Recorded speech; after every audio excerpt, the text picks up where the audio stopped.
With quality brand name products at affordable wholesale prices, Cash and Carry is the perfect place to shop. Whether shopping for individual, business, churches, or more, Cash and Carry is sure to meet your needs.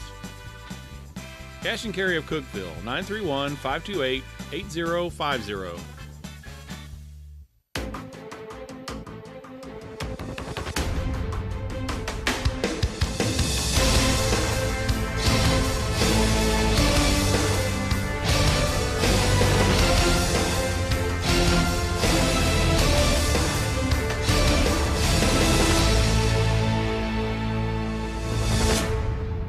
Well, there's no place like home. Hello, everyone, and welcome to the Watson Brown Show, presented by IWC Cash and Carry, alongside Tennessee Tech head coach Watson Brown. I'm your host, Buddy Pearson. Well, after wrapping up a brutal three-game road swing, the Golden Eagles will be home this Saturday night for the first time since August 28th, when the Golden Eagles will host Murray State at Tucker Stadium.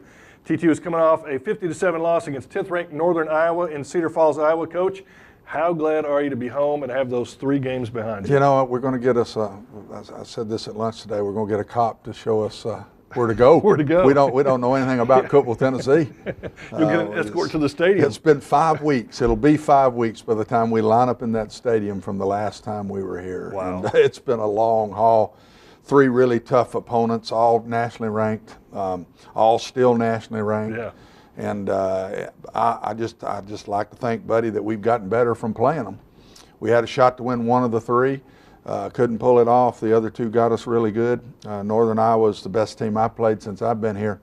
That looked like some of the Division I teams that we've played. I mean, they just manhandled us, very physical, both sides of the ball, and had a tough night. We got to get our head up now, and 5 of the next 8 are at home. Yeah. And we got to see if we can get better and go to work. 5 of the next 7, actually. And do your players realize that and know that, you know, there's some good ahead? I mean, you do get to play all those home games. Yeah, you're right. It's 5 of 7. Then we go to Austin Peay to finish it up, and we spend the night here. We just go up on daytime to even that. So they know that. They've been knowing that. They look forward to this. So we've been pointing to get back into conference play and hope that we've improved from the first game against when we left against Kentucky Christian to now. We'll see you Saturday night. I truly think we have, even though it's not showing when we're playing. Yeah. Well, talking about the Northern Iowa game, the Golden Eagles held tough in the first half. As we check out the first half highlights, brought to you by Wendy's Breakfast of Cookeville.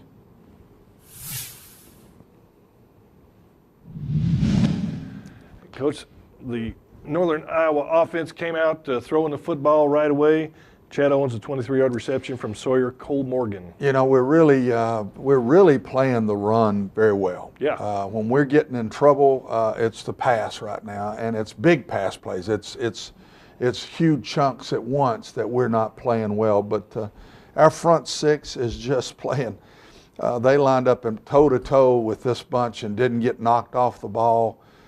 Yes, we did have to crowd them a little bit to help out, and I think that gave up some big plays a little bit as we go. But I thought our defense really hung in there for quite a while. When you're not getting anything with your offense, it just finally wears on you. They had it 80 plays. We had it 42. Yeah. I mean, when you play a team like this that gets 40 more plays than you get to play, makes it hard. This kid, we've got to get him the ball more. There's no doubt about it. Brock McCoy is getting better and better. It seems like every time he touches the ball, something good happens. I think we're starting to settle in a little bit on who's going to touch the ball for us a little better. Again, here they got us on. What bothered me is it's some of the pass plays that we run. Now this is a tight end drag. This is a tight end drag off of a sprint out look that was wide open that we did not play well. But you can see when they go and run right at us, we really played the run pretty dadgum well in the game against, I think, as good as anybody you'll see. Really nice pass protection here. This is Cody. Cody falls down. That's not Jared Davis's fault at all. Jared throws that ball on time. Cody Matthews comes around to cut, slips on the cut, and the ball sails right past him, and the corner picked it off. And Buddy, this is what has to change. We keep turning the ball over, and we keep turning the ball over. We haven't been close in turnover ratio. Anytime there's a team that's good enough to beat you and is better, you have to take care of the ball. If you're playing an opponent that's better than you, you have to take care of the football. And And we're just not doing that right now. We're just not taking care of the ball, and that's got to change. Northern Iowa kicks 2 field goals in the first quarter. Then the scoring barrage starts in the second quarter. They go 28 points unanswered. You go into the locker room 34-0. What are you telling your players? Hang on. I mean, we've been here before. Indiana State had us the same way. They had us 28-0 at the half. No, excuse me, 21-0. I think it was. Just 21-0 at that. They had stuck us, and we knew it. We were getting manhandled everywhere except our defensive front. But we had to come back out and play a second half and try to get better as the game went on. And I thought our kids did that. We did not show any signs of giving up or quitting or anything, but the manhandling kept coming. Our issues are in our offensive line. It's been in our offensive line. Started, I think, 1 junior, 2 sophomores, and 2 freshmen Saturday. Yeah. And I hope they get better from these great opponents that they're playing and these defensive fronts that we've been lining up and playing. Yeah, that may be the last 2 weeks, probably the 2 best defenses you're going to see this year. Maybe it's the 2 best I've seen, period. Yeah. They're TSU both, defense ranked #1 in the nation right now. They're special. This one I didn't think was as good, but they're close. Yeah. They're close. Well, the Golden Eagle offense broke the drought in the third quarter as we check out the second half highlights brought to you by Miller Lite.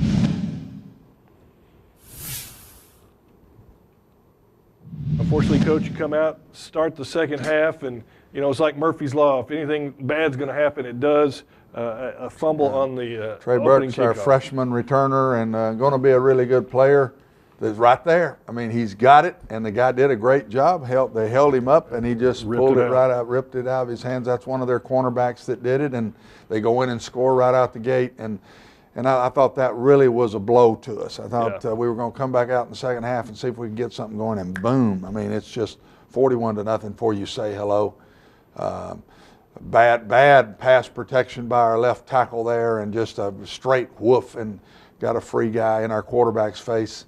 I thought Jared, and there you see our defensive front again. Joe Robertson and Kevin Robinson-White. Yeah, I mean, Joe Robertson's a freshman that's been. He looked good. And he's not very big yet, but he's going to be a good player. I'm excited about Joe. We'd heard them all, and he had to play a whole lot in the second half, and I'm really proud of Joe. I thought he went in and made some nice plays. And this was one of the nice highlights of the game. Radir Anor getting some time at running back, the junior. Takes the handoff, and we saw it in camp, we've seen it in practice, and now we finally see it in a game. Yeah, he can fly, and he's 212 pounds, so he's Wow. a big kid. You can see Van Leer can also fly Yes, Van Leer's because he kinda easily coasting behind him and caught him. But it's good to get Radir loose and get him going a little bit. And I'm telling you, buddy, we've got speed at our skill positions. We just can't seem to get them going because we can't get anything going from tackle to tackle. And Anir gets a chance because you had 2 running backs hurt when you went into the ballgame. And he got to play more in the game, and he's going now. He's the man. I mean, he gets a shot now. In my opinion, he earned it. He gained 100 yards in the game rushing, and so he's going to become our guy.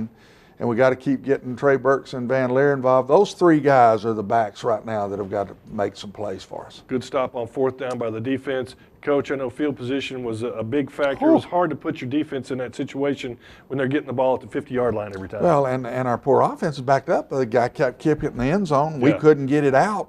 Buddy, we did not cross the 50-yard line in the game. I mean, that's the dominance that this team played with in the game. We did not cross. I've never been on a team that didn't cross the 50-yard line in a game. The only time it did is Anur took 187, but we never moved it past the 50 in the ball game. I've been in games where there's a red zone issue. Yeah. I've never been where there's a middle of the field issue. We couldn't even get to the 50. It was total dominance, especially their defense against our offense. Well, time to put that game aside. Meanwhile, there were some key matchups in the Ohio Valley Conference as we check out the OVC scoreboard, brought to you by the OVC Digital Network. Taking a look around the OVC, it was Ohio over Eastern Illinois, 34-19. The Panthers dropped to 1-4, but they're a much better football team than that. Elsewhere, number 20 TSU continues to roll. They defeat Florida A&M 27-7. Ronald Butler with 151 yards passing. Telvin Hooks with 54 yards rushing and a touchdown. Elsewhere, it was number 8 Jacksonville State, big over Murray State. This kind of became a blowout later in the game. Coach Eli Jenkins, 15-20, 180 yards, a touchdown. He also had 14 carries, 149 yards, and 3 touchdowns for Jacksonville State. Pretty big numbers there for Murray. Katie Humphreys, a dual threat, 247 yards passing and 50 yards rushing. Two identical type of offenses there with two good quarterbacks.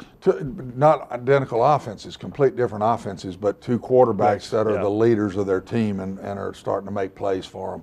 Jenkins is much more the runner, and JSU runs the ball much more than Murray has run it during the season. Perhaps somewhat of a surprise, Southeast Missouri goes to Martin, defeats the Skyhawks 31-27. Peter Lloyd, 10 receptions, 179 yards, 2 TDs for the Skyhawks, and elsewhere it was number 22 Illinois State in a big way over Austin P 55-6. As we take a look at the OVC scoreboard, you see some folks there that pretty familiar up on top. The 3 ranked teams: Eastern Kentucky, TSU, Jacksonville State, all 1-0. Coach, SEMO could be the surprise team in the OVC right now, 3-2 overall, 1-0 in the OVC. Well, and I want to know why our graphics people put us below Murray State. Would you explain that to me? They're both 1 and 3, and they stick us. We'll ask them about that. Maybe it was alphabetical. We need to fix that. I think it was alphabetical. That's wrong. We ought to be a little prejudiced here. I agree. Move ourselves up a little higher in the thing before we get going. Well, those two teams play each other, so one of us will go up and one of us will go down this week. Exactly right. There's no doubt about it. And we'll talk about Murray State in just a little bit. Plus, we'll have Twitter questions for Coach Brown. Stick around. We got more Watson Brown Show coming up. Don't go away. Dr. Oldham, Dr. Davies from Murray State, line 1. Dr. Oldham, Murray State, line 1. Okay, guys, pay attention now. All right, here's what we're going to do. Jared, it's a play-action fake on Omaha. Derek, you're lined up in the slot. You're running a slant pattern. Van Leer, you're going out in the flat for the pass. Awesome, you're tackling Racer. Okay, got it? Let's go.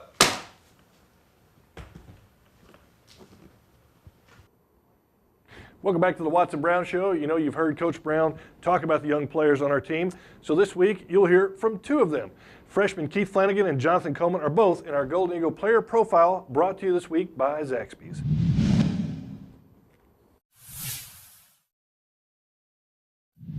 Keith Flanagan, defensive back, Atlanta, Georgia. I got started playing football. Well, my dad, he took me to a park. I played in Midway. That's where I started with one of my coaches, and that's basically how I started park ball. Jonathan Coleman, linebacker, Derry Beach, Florida. I got started playing football when my mom and my brother, they kind of challenged me to step up and play football. So I started off playing basketball. When did I find out I was going to be able to continue my career at the collegiate level? I realized it probably my junior year. I did real good my junior year, and I started taking things serious. I realized I could continue my career when I played Little League football. I fell in love with the game, so I decided it'll be something I want to do long term. What made me decide to choose Tennessee Tech? Opportunity.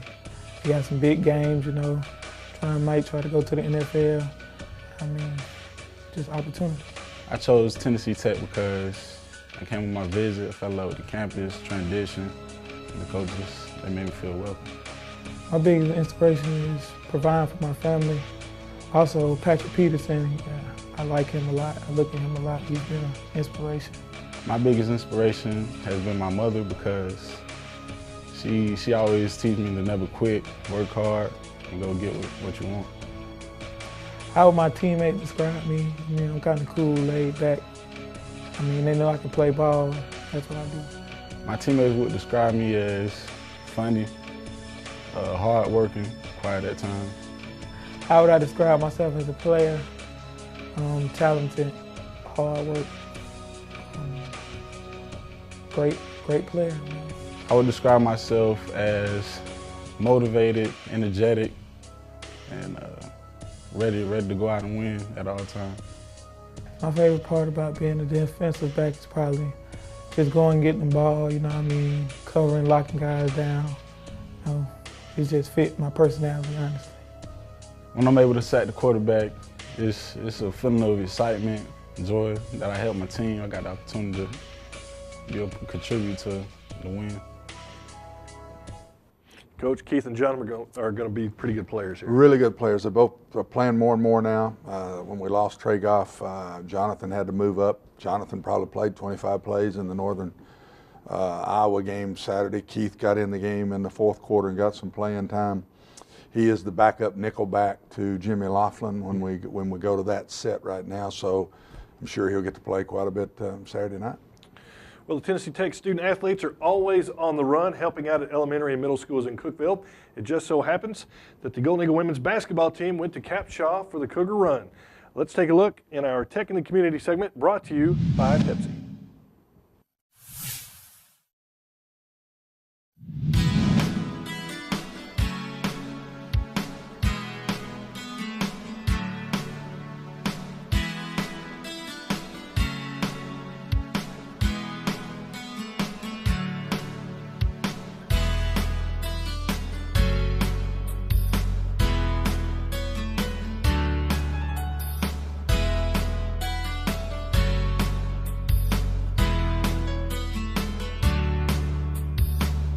Here at the Cougar Capshaw Run, and it's pretty fun. The kids are running around. We've been giving out food.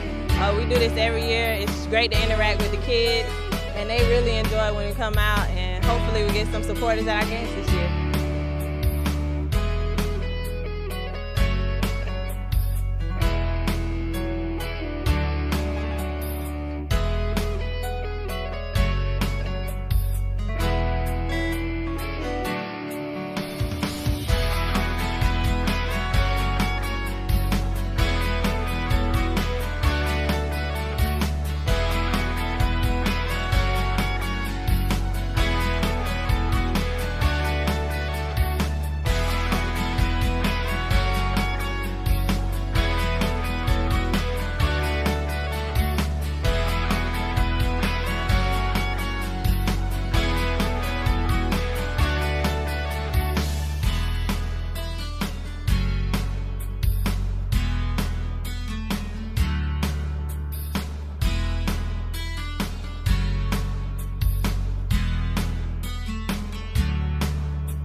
Now you got to love the Cougar Run. My daughter went to Capshaw, and we went through that 5 years, and the kids always love to see the Tech student athletes coming over and helping. They always get a big kick out of that. Yeah, and I was a Capshaw guy for a while. I was a kid. Capshaw kid for 2 years.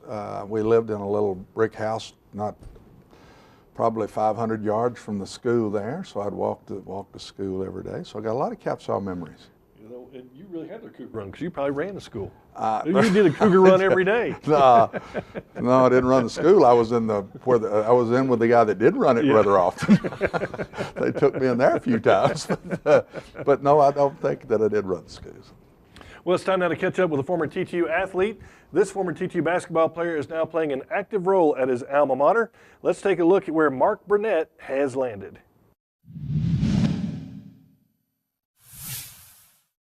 My name is Marc Burnett. I played here from 77 through 82. After a good freshman year, all OVC freshman year, freshman player of the year and everything in the conference, I went to California, played some ball, stayed in Long Beach with my oldest brother, and came back, and 2 games into my sophomore year, preseason all conference, all that stuff, and 2 games in, tore my ACL. Got a medical red shirt, and then came back after that. Pretty much finished my career the next 3 years after that redshirt year, finished playing.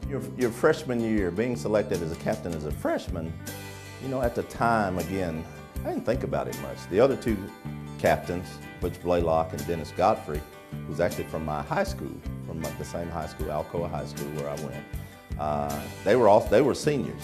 I was the freshman captain. Again, I think it was just the example of playing hard, you know, doing the things that had to be done. I had the distinction of scoring the first points, and I kind of laugh about that because, you know, there are few things you remember from your college career. That first game I remember almost point to point because we won by 1 point, beat Vanderbilt by 1 point. I scored the first Tech basket, and I think I scored it because they passed the ball to me, and I was so nervous that I wasn't going to try to pass it to anybody else, so I just shot and I got fouled and hit free throws to score the first Tech points. As Vice President for Student Affairs, my responsibilities actually start over on this side of campus. I have the Recreation and Fitness Center and then the murals. I have the Counseling Center. I have Disability Services. I have Minority Affairs. I have Residential Life. Have student activities and campus life, so the concerts and all that stuff we do. Orientation and SOAR. I have student discipline, Dean of Students, reports to my office. In a roundabout way, I have almost everything that's non-academic on this campus. University police, so anything has to do with parking and handling university discipline, you see things that some people won't ever see on this campus. But you know, we've got a student body that's in a lot of ways very conservative group of students. A lot of them come from, you know, nuclear families, and so they come in, they're about the business of going to school. So they're not coming to do a whole lot of things. We're not a party school, but they come and they go to school, they go about their business, they're very respectful, and it's very easy to work here. I'm Marc Burnett, and that's where I landed. Coach, besides being Vice President for Student Affairs, he also helps run the Boys State program at Tennessee Tech, which is very successful. And 30 years ago, he just so happened to be my counselor at Boys State, and I think he's held his age a little bit better than I have. There's no doubt about Yeah. He doesn't quite have the gray hair that. And I was a Boy Stater, 50 years then? Wow. 50 years ago. So you're talking about two Boy State guys, Yeah, right? that's right. At the same time. He's too young to have been around when I was the one. He probably wasn't born yet when I was at Boy State. But Mark's been big on this campus for a long, long time, and is a class act, and he does a lot of really good things to help Tennessee Tech, I'm telling you. Yep. Well, Coach, you ready to answer some Twitter questions? Because we're going to take a break, and when we come back, we'll talk about Murray State, and we'll answer those Twitter questions. Stay with us. There's more Watson Brown Show coming up. Don't go away. Tennessee Tech tickets available at 931-372-3940 or ttusports.com. Welcome back to the Watson Brown Show, presented by IWC Cash and Carry. Well, if you have a question for Coach Brown, you can tweet it at TTU Golden Eagles. And of course, we have some questions for you, Coach, as we move into the segment sponsored by the Golden Eagle Sports Network. Coach, your first Twitter question comes from Aaron T. Martin 1. How do you expect the team will adapt this week to all the adjustments needed because of the injuries? I think we'll be fine. Some of these injuries, I think, will be back. I don't think we've lost all of them. We did lose some guys, but I don't think it was as bad as it looked right after the game. And we're playing a lot of players. We've been playing a lot of players through these 3 games, trying to get prepared as we get now back into conference play. And so we've got some experienced guys that have played some. It's a young team anyway, so I mean, it's a very young team, and we just got to keep playing the ones that we got to play. Yeah, and another Twitter question for you here. How important is it to the team to return home after a long road stretch to a supportive crowd?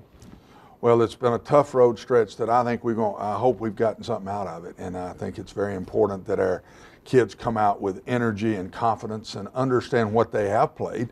Murray's done a lot of the same thing, and all of ours have been on the road. Getting back home is very important to us, and we just need a fantastic crowd. We need all the help we can get Saturday night, and just a very positive crowd to get behind these kids and see if we can't get off to a good start against the Racers. Yeah, and speaking of this Saturday night, Tennessee Tech does host the Racers of Murray State. They'll be rolling in here to Cookeville, and fortunately Racer 1 does not travel, but a lot of good football players do. Coach is a good football team that maybe hasn't gotten off to a great start this season, but certainly has a potential to be a good football team. Well, they're just like us. I think that they're sitting exactly. We've played 3 ranked teams on the road. They've played 2 Division I's in Jacksonville State at home. So all 6 losses by both of us are against very, very strong opponents. And as I've said about us, buddy, we could have gone and played 2 more Kentucky Christians, right, and not gone to Indiana State and not gone to Northern Iowa and be sitting here 3-1. That's not what we decided to do. Scheduling has a lot to do with your 1-loss record, and Murray's done the same thing. They could have played 3 more of those kind of guys too, and been 3-1 themselves. Both of us had decided to play really, really tough non-conference schedules, and I think both of our teams have paid for it, and we'll see which one now can regroup and play better as we get back into conference play. Coach, looking at highlights from last year, a lot of the players I don't think that were there last year that are back this year, and that's always been a tough place to play for Tennessee Tech. Good to get them back on our home field. Get them back at we hadn't played them here in quite a while. Yeah. I mean, I think we've been up there 2 straight times. Yeah. And I'm going to call Hatch this week, make sure he knows how to get to Cookeville since he doesn't know how to get here. But hopefully that's going to help us a little bit. What do you see the strengths of their football team? Their strengths always their skill. They pass the ball really well. They always play with a strong quarterback, and they always play with receivers that are yak guys. They can go with it after they catch the ball. You've got to tackle them well in space, and that's always been an issue for us to be able to do that. And I think we'll have our hands full doing that again this week. Well, Coach, we certainly wish you the best of luck. It's going to be great to be back at home. Of course, the Tailgate Park opens at 4 o'clock. The Eagle Walk is at 4:30. You can watch the broadcast of the game on WCTE, listen to it on the radio on KISS FM, and, of course, we'll have the wrap-up for you right here on the Watson Brown Show. Good luck this week, Coach. Thanks. All right, for Coach Brown, I'm Buddy Pearson. We'll see you next week on the Watson Brown Show. The Watson Brown Show has been brought to you by IWC Cash and Carry, Wendy's Breakfast of Cookeville, Zaxby's, Pepsi, and Miller Lite.